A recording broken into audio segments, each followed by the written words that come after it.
سورہ نساء کی ورس نمبر 147 ہے. اس میں اللہ تعالیٰ نے کہا کہ بھلا اللہ کو کیا پڑی ہے کہ تمہیں خامخواہ عذاب دے. مطلب اللہ تمہیں عذاب دے کے کیا کرے گا, لیکن اگر تم شکر کرو تو اللہ تو بڑا قدردان ہے.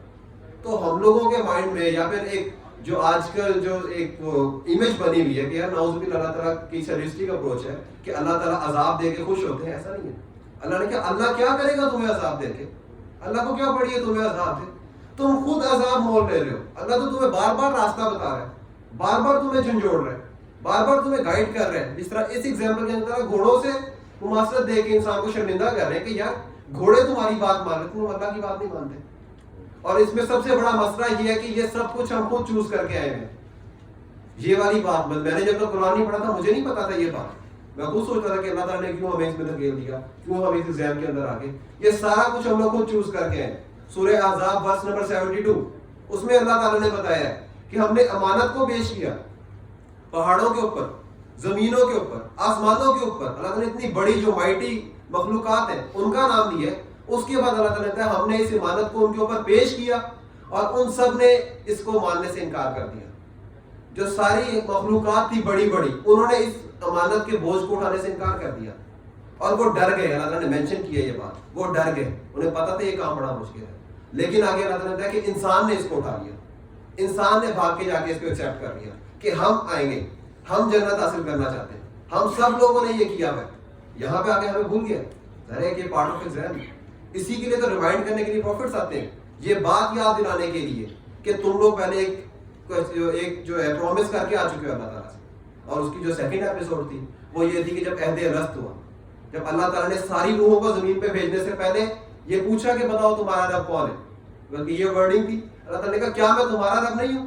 تو ساری مخلوقات نے کہا تھا کہ یار سارے انسانوں نے, سوری اب اسپیسیفائی ہو گیا انسانوں کی طرف, ساری انسانیت نے کہا تھا آدم علیہ السلام سے لے کے قیامت تک آنے والے تمام انسانوں نے کہا تھا یار تو ہمارا رب ہے.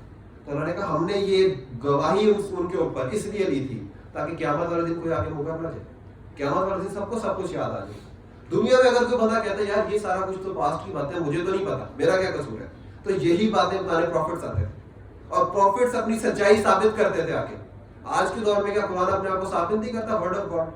کیا قرآن یہ بات ثابت نہیں کرتا کہ یہ ورڈ آف گاڈ ہے, یہ اللہ کی طرف سے آیا ہے؟ اس میں لکھی ہوئی ہر بات آج تک ٹرو ٹو دس ڈے ہے. جو سائنٹیفک باتیں وہ بھی صحیح ہیں. اور یہ پڑھ کے اتنے لوگ جو ایتھیسٹ ہیں, جو کرسچنز ہیں, جو کہ کسی اور بیک گراؤنڈ میں پیدا ہوتے ہیں, وہ مسلمان ہو رہے ہیں, انہیں پتہ چل جاتا ہے یہ ورڈ آف گاڈ ہے. لیکن انفارچونیٹلی ایک جو ہم لوگ جو مسلمان گھرانے میں پیدا ہوتے ہیں, ہم ساری زندگی اس کو شیلف کو اٹھا کے رکھتے ہیں. کبھی ہم لوگ اس کو پڑھنے کی بادر نہیں کرتے کہ ہم اس کو پڑھ کے دیکھیں اس میں کیا میسیج ہے. اس طرح کل بھی محمد علی بھائی بھی یہی بات بتا رہے تھے کہ غلاف میں ڈال کے اوپر رکھ دیتے ہیں. یا پھر جو ڈاکٹر حماد نقوی صاحب بتا رہے تھے کہ جو بیٹی ہے اس کو شادی کے دن اس کے اوپر سے قرآن گزارتے ہیں, رخصت کرتے ہیں اور بات ختم. یہ ہو گئے. تو یہی ایک چیز ہے, یہ ایک بک ہے ہمارے پاس جو ہمیں ساری ہسٹری بتاتی ہے کہ ایکچوئل جو ٹائم لائن اس طرح اسٹارٹ ہوئی تھی, تاکہ کسی کے مائنڈ میں کوئی کنفیوژن نہ رہ جائے کہ ہم لوگ یہاں پہ کیوں ہیں, ہم کیا کر رہے ہیں. یہ سارا کچھ ایک کلیئر کرتے ہیں. اور وہ مال و دولت کی محبت میں بری طرح سے مبتلا ہے. آگے اللہ تعالیٰ نے اس کی ریزن بتا دی ناشکری کرنے کی. ایک تو وہ ناشکر ہے, گواہ اس کے اوپر, اور اس کی ریزن کیا ہے؟ ریزن یہ ہے کہ وہ مال کی محبت میں بری طرح سے مبتلا ہے. وہ بری طرح سے مال سے محبت کرتے ہیں اور یہ سب سے بڑی ریزن ہے. نبی صلی اللہ علیہ وسلم کی حدیث ہے کہ ہر امت کا ایک فتنہ ہوتا ہے اور میری امت کا فتنہ مال ہے. تو نبی صلی اللہ علیہ وسلم نے بتایا کہ قرآن کے اندر بھی اللہ تعالیٰ یہ بات بتا رہا ہے کہ اس کی ریزن یہ ہے کہ وہ ناشکری کر رہا ہے, وہ اپنی ناشکری میں بڑا بھی جا رہا ہے کیونکہ اس سے دوسری سائڈ پہ فائنینشیل لاس نظر آ رہا ہے, اسے اللہ کی اوبیڈینس میں نظر آ رہا ہے کہ یار یہاں پہ میرا لاس ہے, یہاں میرا جو سوشل اسٹریچر ہے وہ کم ہو جائے گا, میرے جو کولیگز ہیں وہ اس چیز کو برداشت نہیں کریں گے, مجھے ہو سکتا ہے اپنے گروپ چھوڑنے پڑے, ہو سکتا ہے مجھے اپنے دوستوں کو چھوڑنا پڑے, فرینڈ سرکل دور ہو جائے میرے سے. اور جو ہوتا ہے ایسا ہی ہوتا ہے, وتواصوا بالحق کے بعد وتواصوا بالصبر اسی لیے آتا ہے کہ جب آپ حق بیان کریں گے تو لوگوں کو برا سمجھیں گے, لوگوں کو برا بھلا کہیں گے, یا پھر نہ بھی کہیں تو ایٹ لیسٹ آپ اگنور کرنا شروع ہو جائیں گے. آپ جب آئیں گے تو وہ منہ سائڈ پہ کر لیں گے. تو یہ سارا کچھ فیس کرنا پڑتا ہے. اسی لیے انسان ان چیزوں کو سیو کرنے کے لیے اپنی آخرت خراب کر دیتا ہے, ان ٹیمپوریری چیزوں کو سیو کرنے کے لیے. تو اللہ تعالیٰ نے ریزن بتا دی ہے کہ مال و دولت کی محبت میں بری طرح سے مبتلا ہے, شدید ترین طریقے سے وہ مبتلا ہے مال و دولت کی محبت میں.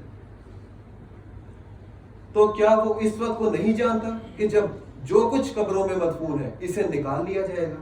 اللہ تعالیٰ نے کہا کہ اس کو اس بات کا نہیں پتا, اس کو یہ یاد نہیں ہے, وہ بھول گیا اس ساری چیزوں کو, وہ قیامت آنے والی ہے. یہ وہ دن ہے جس کا پرومس وہ شروع سے کر کے آ چکا ہے. تو کیا اسے اس چیز کا نہیں پتا؟ وہ ان چیزوں کو بھلائے بیٹھا ہے کہ قیامت آنے والی ہے. قیامت والے دن یہ ساری چیزیں میٹر نہیں کریں گی.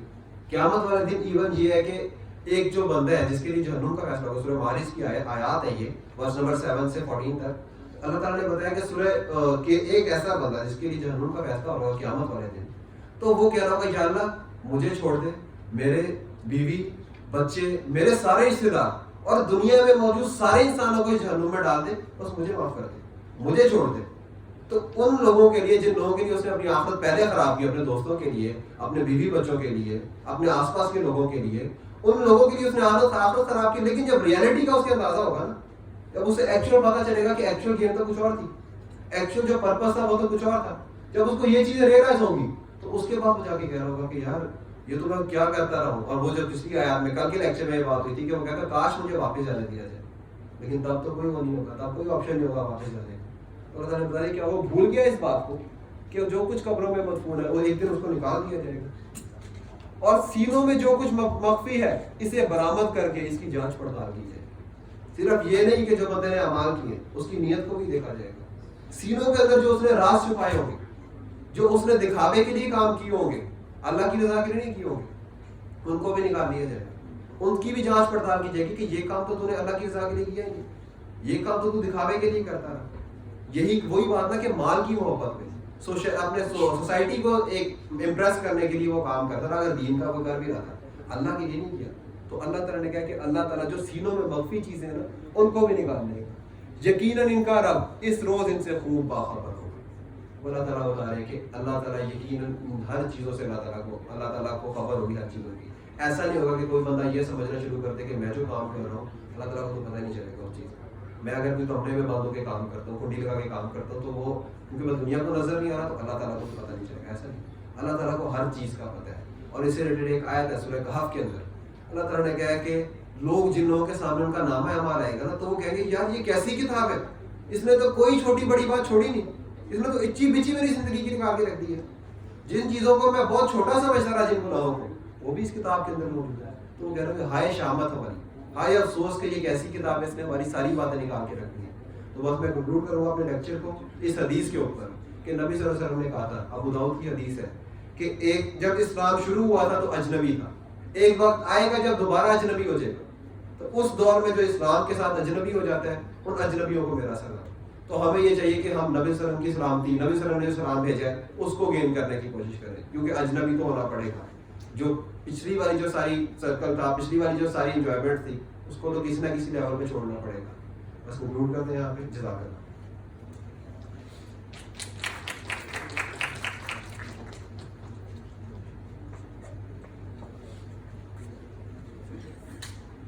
Thank you so much everyone. I hope آپ لوگ اس کو پسند کر رہے ہوں گے.